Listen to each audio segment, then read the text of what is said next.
Veja, nós vamos ser atacados em 2022 com ferramentas que provavelmente ainda não foram criadas, porque o mundo digital é assim, tá?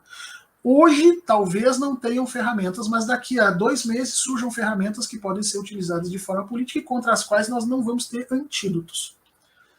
E isso é uma característica que quem estuda essas questões academicamente se apavora, porque a mudança tecnológica está acontecendo de forma tão rápida que o Estado e a sociedade não estão conseguindo dar conta de se adaptar. Então pode ter certeza que vai ter jogo sujo na eleição de 2022, nós vamos ser atacados. Só que Lula desenvolveu um casco, querida. Desenvolveu uma pele. Você tem noção que depois do que aconteceu, a galera certificou a honestidade do Lula, foi certificado pelo STF, foi certificado por juiz de primeira instância, foi certificado por STJ, foi certificado por TSE. Quer dizer, não, o discurso da corrupção já não pega mais em Luiz Inácio Lula da Silva, tu já viu? Às vezes entra um gado ou outro aqui, diz, Lula ladrão, e acabou. Não é mais aquele ambiente que foi. E tudo isso por quê? Porque o Lula se tornou uma figura muito maior do que era a figura de 2013. Em 2013 ele era um líder político, né? Um líder político importante na reconstrução da democracia brasileira, mas acima de tudo um torneiro mecânico, em que as pessoas tinham uma enorme desconfiança se poderia ou não poderia fazer se tinha inteligência suficiente para governar.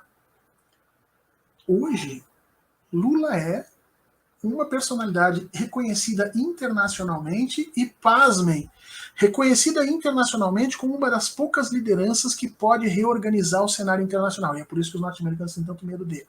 Né? Então, a figura de Luiz Inácio Lula da Silva hoje extrapola, por exemplo, extrapola em muito, por exemplo, o tamanhozinho de Ciro Gomes fazendo ofensinha na esquina. Você percebe que não pega mais?